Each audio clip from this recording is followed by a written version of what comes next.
მოგესალმებით რადიო მსმენელებო და Facebook მაყურებლებო, ეთერშია რადიო საქართველოს ხმა, გადაცემით ახალგაზრდები სახელმწიფოსთვის. საქართველოში მოსახლეობის უმრავლესობას მიაჩნია, რომ ახალგაზრდები აქტიურად უნდა ჩაერთონ სახელმწიფო საქმიანობაში. ამომრჩევლების პირდაპირი მოთხოვნაც არის ახალი სახეებისა და ახალგაზრდების გამოჩენა პოლიტიკურ ველზე. მათ მიაჩნიათ ახალგაზრდების ჩართულობა სახელმწიფო საქმიანობაში მნიშვნელოვან შედეგს მოუტანს ქვეყანას. ის ნეგატიური განწყობა, რაც დღეს სუფევს, შეიცვლება იმედის მომცემი გადაწყვეტილებებით და ქმედებებით. ჩვენი სტუმარია ახალგაზრდული პლატფორმის დამფუძნებელი და ლიდერი თორნიკე ჯანაშვილი. მე კი გადაცემის წამყვანი გიორგი ედიშერაშვილი ვარ. მოგესალმებით თორნიკე, მადლობა სტუმრობისთვის. მოგესალმებით გიორგი, მადლობა. პირიქით, მადლობა თქვენ სტუმრობისთვის. რა არის რეფორმერი, როდის შეიქმნა რეფორმერი და ვინ არიან რეფორმერის გარშემო გაწევრიანებულები და გაერთიანებულები? რეფორმერი შეიქმნა 2019 წლის მარტში. თავდაპირველად რეფორმერის იდეა იყო, რომ სხვადასხვა სფეროში მოღვაწე ახალგაზრდა პროფესიონალები შევკრებილიყავით ერთ გუნდად და დაგვეწყო მუშაობა სხვადასხვა სოციალურ თუ რეფორმორულ პროექტებზე სახელმწიფოსთვის. ეს იყო თავდაპირველი იდეა, თუმცა შემდგომში ჩვენი გუნდი ძალიან სწრაფად გაიზარდა და დღეს უკვე არის 300-ზე მეტი წევრი ჩვენს გუნდში და უფრო მეტი რამდენიმე ათასი მხარდაჭერი ყავს უკვე ამ ორგანიზაციას. ჩვენ ვცდილობთ სხვადასხვა მიმართულებით პროექტების განხორციელებას, უკვე მრავალი პროექტი განვახორციელებთ ამ ერთი წლის მანძილზე და ძალიან სერიოზული ნაბიჯები გადავდგით უკვე. ასე ვთქვათ, და შექმნის ძირითადი მიზანი რა იყო, რომ გავშალოთ ეს მიმართულება, რატომ მაინც და მაინც რეფორმა? როგორც თქვენ დასაწყისში ისაუბრეთ, ანუ ჩვენს მიგვაჩნია, რომ აუცილებელია პოზიტივის გაჩენა ჩვენი ქვეყნის დღის წესრიგში, აუცილებელია ახალგაზრდების ჩართულობა, აუცილებელია აქტიურობა და აუცილებელია ქვეყნისთვის საუბარი და რეალური ქმედითი ნაბიჯების გადადგმა იმისათვის, რომ ჩვენი ქვეყანა დაადგეს სწორად განვითარების გზას. და ეს იყო მთავარი ჩვენი мотивация, ჩვენ ვიგრძენით, რომ ჩვენ გვაქვს პასუხისმგებლობა, ჩვენ პირველ რიგში ჩვენ თავთან, ჩვენს ქვეყანასთან, საზოგადოებასთან და ამიტომაც ჩვენ გვქონდა რესურსები იმისათვის, რომ რეალურად აქტიური ნაბიჯები გადაგვედგა სხვადასხვა მიმართულებით და აი ამ იდეის ირგვლივ შევიკრიბეთ და დღესაც ამ იდეას, ასე ვთქვათ, ბოლომდე მივყვებით და ამიტომაც არის, რომ ეს იდეა ბევრს მოწონს და ბევრი ფიქრობს, რომ უნდა იდგეს ჩვენს გვერდით და ამიტომაც არის, რომ ძალიან სწრაფად ვიზიდებით დღესაც. კი ბატონო, როგორც თქვენ აღნიშნეთ, სადღაც 1 წელი არის უკვე რაც რეფორმერი ფუნქციონირებს და დაფუძდა და თქვენი მასშტაბებზე რო ვთქვათ, რამდენ რაიონში ხართ შესული და საერთოდ როგორი არის დამოკიდებულება ახალგაზრდების მხრიდან რაიონებში? და წარმომადგენლობა რამდენად ჩვენ უკვე თითქმის ყველა ძირითად ქალაქში ვართ საქართველოს შესულები. ჩართულობა არის ძალიან მაღალი ახალგაზრდების მხრიდან, იმიტომ რომ ინტერესი ძალიან დიდია, мотивация ახალგაზრდებში არის, რომ აკეთონ ბევრი კარგი საქმე და ჩვენ ეხლა ჯერჯერობით ვერ შევედით, თქვა პატარ-პატარა სოფლებში, თუმცა რა თქმა უნდა, იქ მაცხოვრებლები არიან უკვე ჩვენი ორგანიზაციის წევრები, ჩვენ რამდენიმე პროექტიც გავახორციელებთ სხვადასხვა სოფლებში და ასევე მინდა ვთქვა, რომ ჩვენი წევრები ასევე არიან აფხაზეთის ტერიტორიაზე მცხოვრები ახალგაზრდები და ისინიც აქტიურად ჩართულები არიან ჩვენი ორგანიზაციის საქმიანობაში და მათთან ერთადაც სხვადასხვა პროექტებზე მიდის მუშაობა. ანუ აფხაზეთის ახალგაზრდებიც, ასე ვთქვათ, ისევე როგორც საქართველოში მცხოვრები ახალგაზრდები აქტიურად ცდილობენ, რომ ჩაერთონ ამ მიმდინარე პროცესებში. აფხაზეთი საქართველოა და მრავალად იმ ტერიტორიაზე ხელოვნური არის. ამას გულისხმობ ამის მიხედავათაც.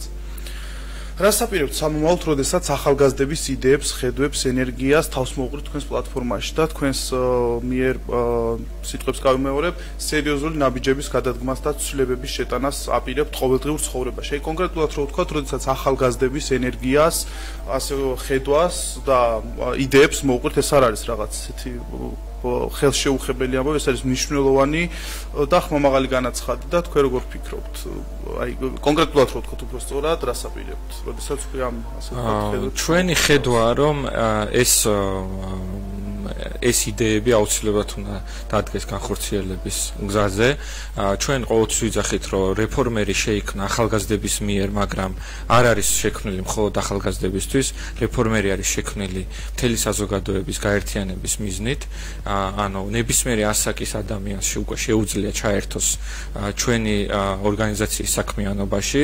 უბრალოდ ჩვენ მიგვაჩნია, რომ ახალგაზრდების როლი არის მნიშვნელოვანი და ძალიან დიდი, რომ ჩვენ ვიყოთ აქტიურები და აქტიურად წაუძღვეთ ამ პროცესებს, თუმცა უკვე ჩართულობა სხვადასხვა ასაკის ადამიანებისგან უკვე არის რეფორმერში, სხვადასხვა სოციალური ფენისგან, სხვადასხვა შეხედულებების ადამიანების მხრიდან და მე მგონია, რომ ეს არის ძალიან ჯანსაღი და კარგი პროცესი, რომელიც მნიშვნელოვანია ჩვენი ქვეყნის განვითარებისთვის, იმიტომ რომ მიგვაჩნია, რომ აუცილებელია ჩვენი საზოგადოების გაერთიანება, ერთი იდეის ირგვლივ, რომ ჩვენი ქვეყნის განვითარებაში შევიყანოთ ყველამ ჩვენი წვლილი და რეფორმერი არის ზუსტად ის პლატფორმა, სადაც შეუძლია ნებისმიერ ადამიანს, ჩვეულებრივ ადამიანს თავისი წვლილი შეიტანოს ქვეყნის განვითარებაში. ჩვენი ხედვაა, რომ როდესაც ჩამოვაყალიბებთ უკვე კონკრეტულ ხედვებს სხვადასხვა სფეროების მიხედვით, მე ახლა არ გულისხმობ, რომ რეფორმერი ასევე ახორციელებს სხვადასხვა სოციალურ პროექტებს, რომელიც უკვე განხორციელებული გვაქვს და კიდე დაგეგმილი გვაქვს. ასევე არის მეორე ნაწილი, რომელიც ეხება უშუალოდ რეფორმების პაკეტებს. ჩვენ გვაქვს უკვე რამდენიმე პროექტი შემუშავებული და გვინდა უფრო აქტიურად მოხდეს კომუნიკაცია ამის საზოგადოებაში და საზოგადოებიდან უკვე შემდგომ მოხდეს ამის კომუნიკაცია, ვინც იქნება, ასე ვთქვათ, ხელისუფლების წარმომადგენელი, რომ ეს რეფორმა იქცეს რეალობად ჩვენი ქვეყნისთვის. კი ბატონო.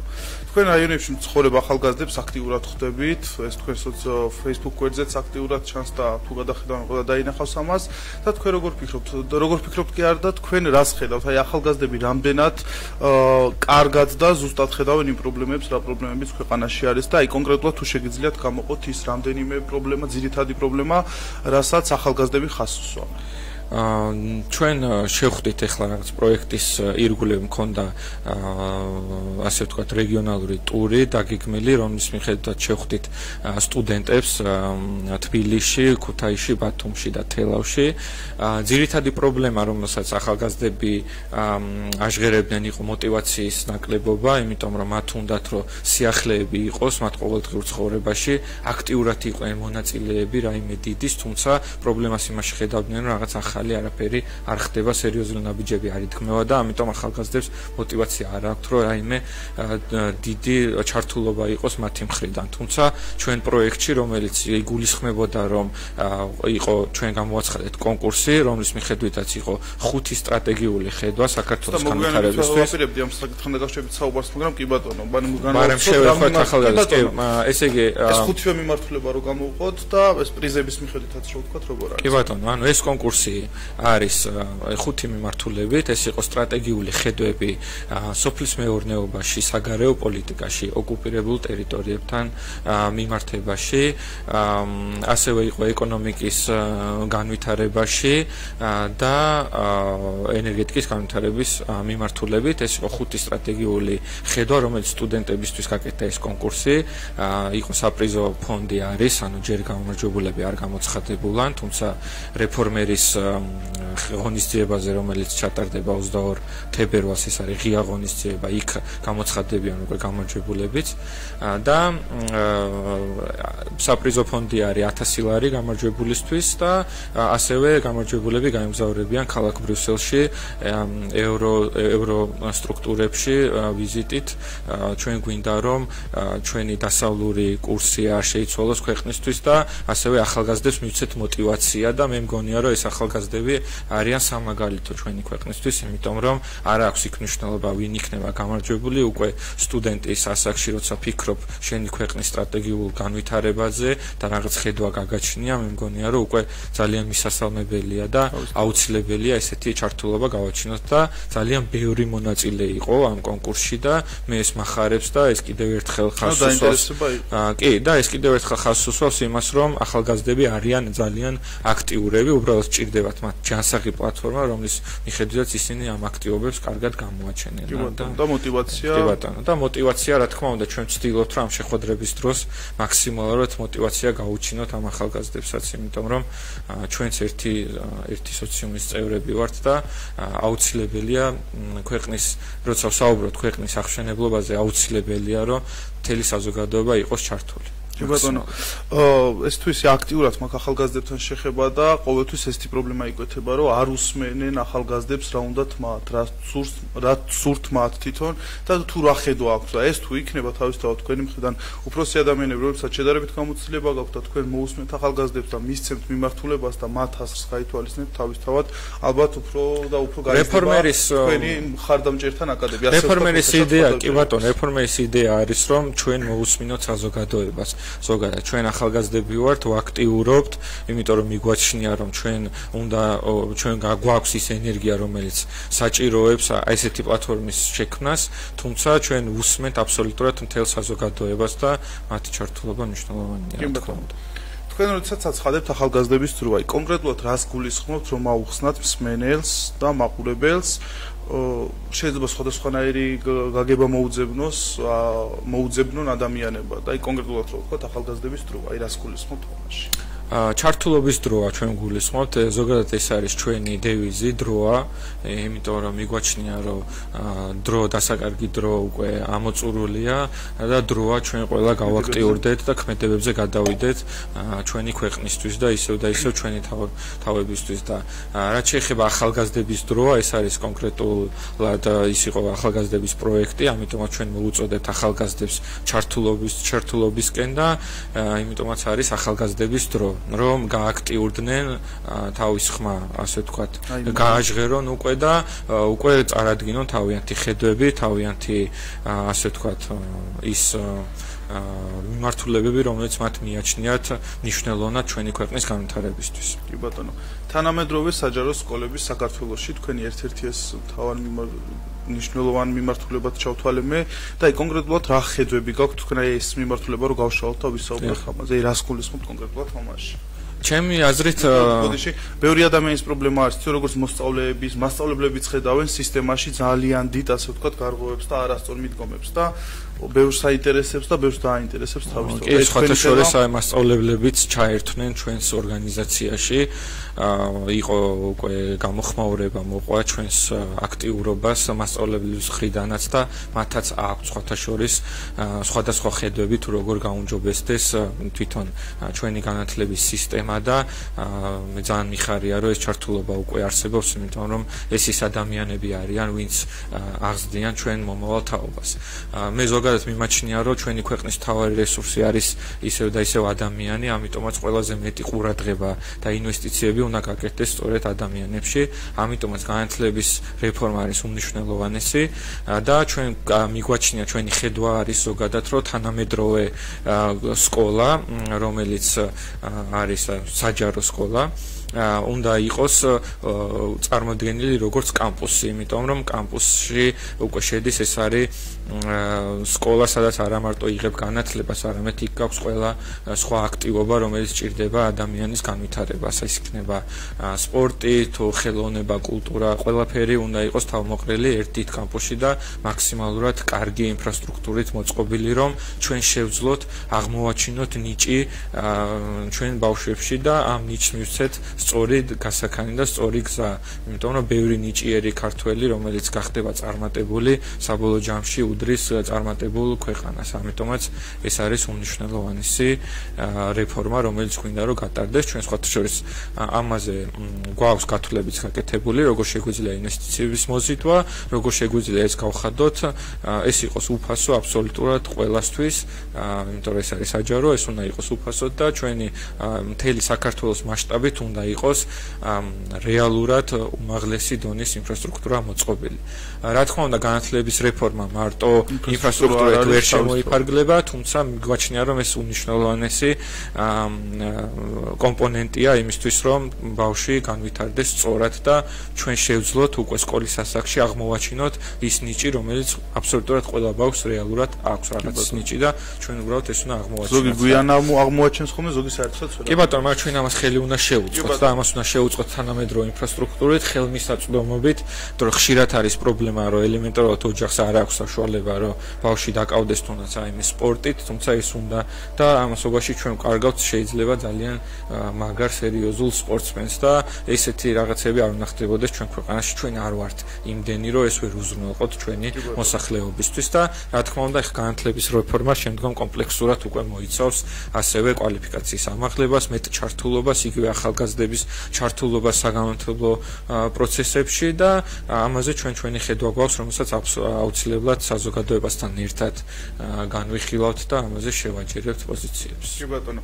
არაერთ მასწავლებელთან მქონია მეც შეხება და მათი ეს თავარი პრობლემა არის ის, რომ აი ახალი რაღაც ასე ვთქვათ რეფორმა ინერგება განათლების სამინისტროს მიმართულებით. ყოველთვის აწყდებიან ეს რეფორმა აწყდება მასწავლებლების მხრიდან წინააღმდეგობას და ყოველთვის მასწავლებლების ერთი მთავარი პრობლემა არის, რომ ჩვენ არ გვეკითხებიან, ვინც უნდა განვახორციელოთ და არ ეკითხებიან მოსწავლეებს, არ სწავლობენ საერთოდ საქართველოში არსებულ ბაზას, ვითარებას და ისე შემოაქვთ. აი ამ მიმართულებით თქვენ ასე ვთქვათ მნიშვნელოვანია კარგად იქცევით, როდესაც მასწავლებლების ჩემი აზრით აუცილებელია მასწავლებლების ჩართულობა, მოსწავლეების ჩართულობა, იმის გათვალისწინება თუ რა თაობასთან გვაქვს საერთოდ საქმე, იმიტომ რომ არსებობს განსხვავებები სხვადასხვა თაობებს შორის, ჩვენ გვყავს განსხვავებული თაობა და ამიტომ ეს მიდგომებით ჩვენ უნდა მოვარგოთ ამ ადამიანების განვითარებას მაქსიმალურად, ნიჭის აღმოჩენას და შემდგომში რა თქმა უნდა ეს არის ჩვენ მომავალზე არის საუბარი, ამიტომ ყველაზე მეტ ყურადღება ამას უნდა მიექცეს აუცილებლად. და რამაით დავაზუსტებ, თქვენ თუ გეგმავთ ამ მიმართულებით საქართველოს განათლების სამინისტროსთან თანამშრომლობას, როდესაც უკვე მასწავლებლის ასასაც მოისმეთ, თქვენ კონკრეტულ ხედვას დადებთ, რასაც ქვია, თქვენი ახალგაზრდების ხედვას, მასწავლებლების ხედვას, მოსწავლეების ხედვას, როდესაც მოუყრით. ჩვენ მქონდა სხვათა შორის კომუნიკაცია, ჩვენ განვახორციელებთ პროექტი საგანმანათლებლო კუთხით რეფორმერი ახორციელებს ძალიან ბევრ პროექტს. ერთ-ერთი პროექტი იყო უფასო პროგრამული ენების სწავლების კურსები ბავშვებისათვის.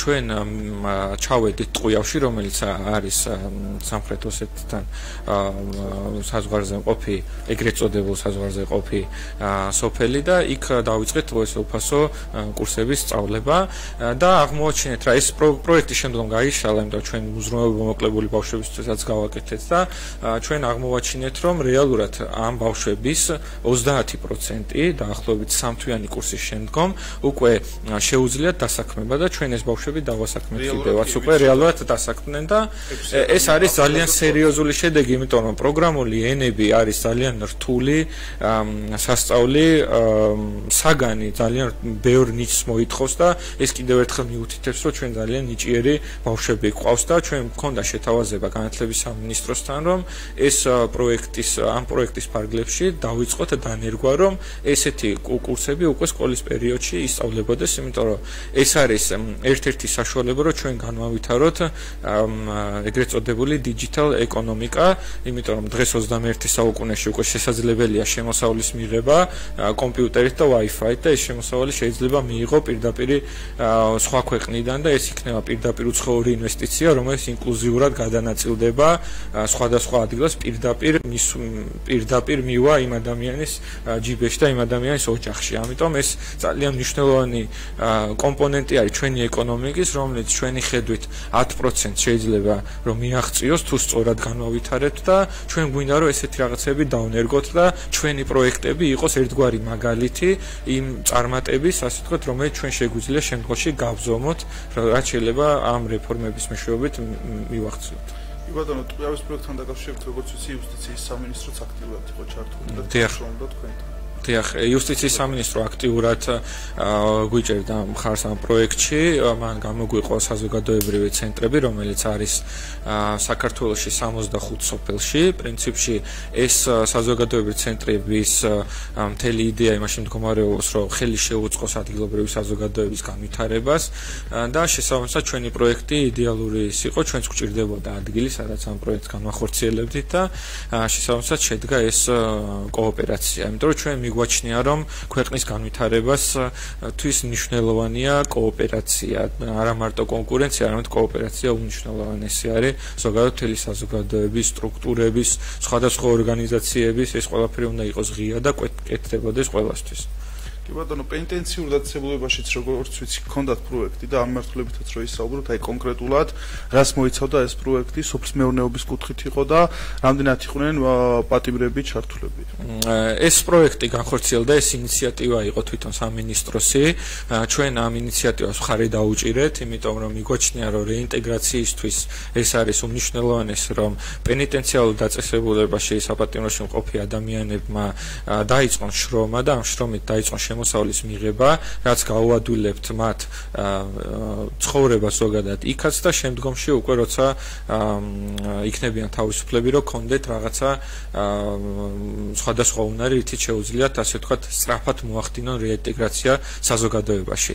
ეს იყო სოფლის მეურნეობის პროექტი, რომელიც ძალიან წარმატებით განხორციელდა.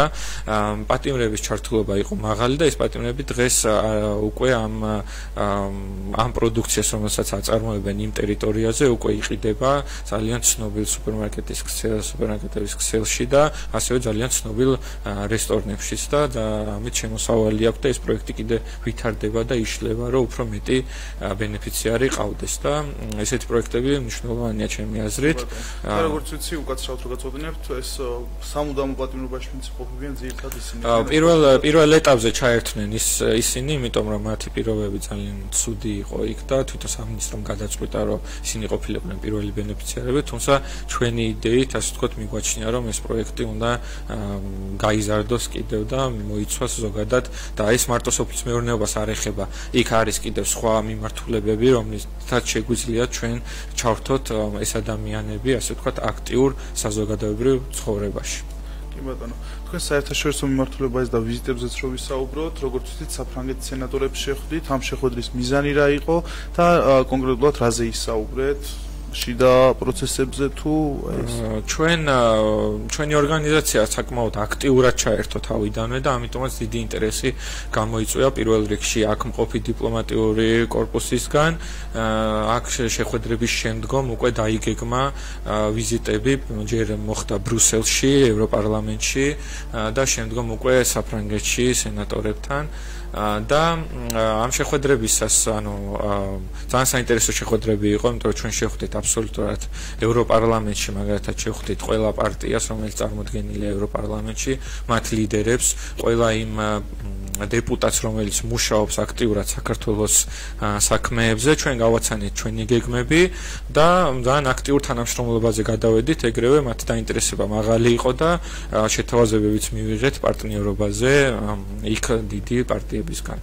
და შემდგომ შედგა უკვე შეხვედრები სენატორებთან პარიზში, იქაც ძირითადად მიდიოდა საუბარი სამომავლო გეგმებზე, როგორ ხედავთ ჩვენ ქვეყნის განვითარებას, ისინი როგორ უყურებენ საქართველოს ევროინტეგრაციას და სად შეგვიძლია ჩვენ თანამშრომლობა, ასე ვთქვათ, შემდგომში უკვე გავაღრმავოთ, ძირითადად აი ამაზე იყო საუბარი. კი ბატონო, და დღევანდელ მიმდინარე პროცესებზე თუ იყო დაინტერესება და ამ მიმართულებით თუ გქონდა საუბარი? ჩვენ კი იყო, რა თქმა უნდა, ისინი ძალიან კარგად ინფორმირებულები არიან აბსოლუტურად ყველაფერზე, რაც ხდება საქართველოში, ყოველდღიურ რეჟიმში არიან ინფორმირებულები, რამდენიმე კითხვა მეც დამისვეს ჩვენ პოზიციასთან დაკავშირებით, თუმცა ძირითადად ჩვენი საუბარი მაინც შედგა კონსტრუქციაზე, იმიტომ რომ დღეს მაინც ჩვენ პოლიტიკურ ველზე ვადევნებთ ძირითადად ნეგატივს და დესტრუქციულ პოლარიზებას და ამიტომაც ჩვენ ძირითადი საუბარი ქონდა კონსტრუქციაზე, აღშენებლობაზე და სამომავლო გეგმებზე. დიახ. კი ბატონო.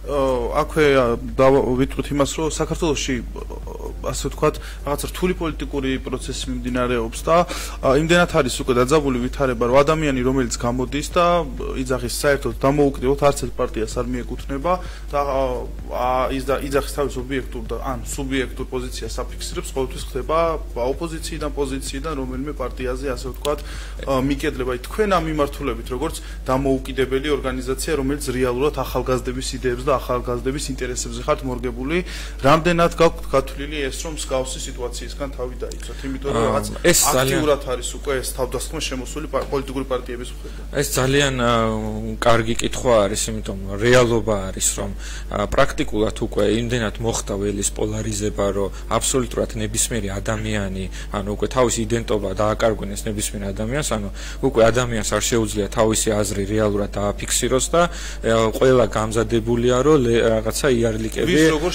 ასე ვთქვათ, მიაკერონ. Რა თქმა უნდა, ჩვენც ვართ ამის მსხვერპლი უკვე ორივე მხრიდან, თუმცა ხაზს უსვამ, რომ ჩვენ ვართ აბსოლუტურად დამოუკიდებელი ორგანიზაცია, ჩვენ დავაფუძნეთ ახალგაზრდებმა, ჩემი მეგობრების და ჩემს მიერ იყო თავიდანვე ეს იდეა ინიცირებული და ბუნებრივი პროცესებით მოხდა ეს ჩართულობა და ზრდა. მე მგონია, რომ ჭირდება ჩვენს ზოგად ყოველდღიურობას გაჯანსაღება, კონსტრუქციული საუბრები, კოოპერაცია ჭირდება და რეალური ხედვების ჩამოყალიბება კონკრეტულ სექტორების მიხედვით, იმიტომ რომ ჩვენ თუ გვინდა განვითარება, გვჭირდება ერთი კონკრეტული მიზანი, რომლისკენაც ჩვენ მთელი საზოგადოება ვიმოძრავებთ. ეს იქნება პოლიტიკური პარტიები, თუ კერძო სექტორი, თუ ჩვეულებრივი საზოგადოება, ყველამ ერთად უნდა ვიმოძრავოთ ერთი მიზნისკენ და ჩვენი პლატფორმა ემსახურება ზუსტად ამას, რომ იყოს პლატფორმა ყველასთვის, ნებისმიერ ადამიანს შეეძლოს ჩართვა ქვეყნის აღმშენებლობაში. ეს არის ყველაზე თავარი, ასე ვთქვათ, რაც შეიძლება იყოს. რაც საკლია დღესდღეობით, ასე ვთქვათ, საქართველოსთან, რასაც ითხოვს ხალხი, რომ იყოს ყველა ერთად ქვეყნის აღმშენებლობისთვის. დიახ, ეს მნიშვნელოვანია ძალიან. კი ბატონო, კეთილი. სამავალ თუ იგეგმება პლატფორმის, ასე ვთქვათ, პოლიტიკურ პარტიად გადაკეთება, თუ აი დაკვეთა იქნება საზოგადოებისგან და მოსახლეობისგან იქნება თქვენს მიმართ დიდი ნდობა გამოჩენილი. ხდება ხოლმე ეს ჩვენს საქართველოს რეალობაში და ამიტომ გისვამთ უფრო ამ კითხვას, რომ ბევრი პლატფორმა დღეს გვევლინება პოლიტიკურ პარტიად. მე მინდა ხაზი გავუსვა, როგორც ახლა წინაზე ვთქვი, რეალურად პლატფორმა და საზოგადოებისთვის შექმნილი პლატფორმა ყოველთვის იქნება ყველაზე მნიშვნელოვანი და ვერც ერთი პარტია ვერ ჩაანაცვლებს, ასე ვთქვათ, ამის მნიშვნელობას, იმიტომ რომ ეს ბევრად უფრო დიდია, იმიტომ რომ აქ უნდა იყოს ჩართული მთელი საზოგადოება, აქ უნდა ჩართული იყვნენ როგორც ბიზნესმენები, ისე ჩვეულებრივი საზოგადოების წევრები, ისე შეიძლება პოლიტიკოსებიც. მე ყოველთვის ვიძახე სახელმწიფო სტრუქტურისამ და ეს ბევრად უფრო დიდი და მნიშვნელოვანია, ვიდრე კონკრეტული პარტია. პარტია შეიძლება თუ საზოგადოებამ ეს არ ეხება მარტო ჩემ სურვილებს ან ჩემ ხედვებს, აქ არის ძალიან ბევრი ადამიანი გაერთიანებული, რა თქმა უნდა, თუ ვიღაც ადამიანებმა გადაწყვიტეს, რომ პოლიტიკურად გააქტიურდნენ, მათ რა თქმა უნდა, თავისი შეეძლებათ პოლიტიკური აქტიურობა, თუმცა რეფორმერი იქნება, ყოველთვის რეფორმერი ის პლატფორმა, რომელიც იმედით ბოლომდე. თუ საზოგადოება, რეფორმერი საზოგადოება მოინდომებს, რომ იყოს რაიმე პარტია, რომლისკენაც, ასე ვთქვათ, ის იდეებს იზიარებს და ჩვენ ხედვებს იზიარებს, მხარდაჭერა რა თქმა უნდა ექნება ამ პარტიას. და ბოლოსკენ ეს კითხვას როგორ ხდება თქვენს ორგანიზაციაში გაწევრიანება, თავში როგორც აღნიშნეთ, ახალგაზრდებზე არ არის მხოლოდ მორგებული ეს, ნებისმიერი ასაკის ადამიანს შეუძლია გაერთიანდეს თქვენ ორგანიზაციაში. და როგორ ხდება, რა კრიტერიუმებს უნდა აღმოყოფილებდეს? ჩვენ ღია ვართ მთელი საზოგადოებისთვის, ჩვენ თავარი არის ჩვენ ვერთიანდებით იდეის ირგვლივ.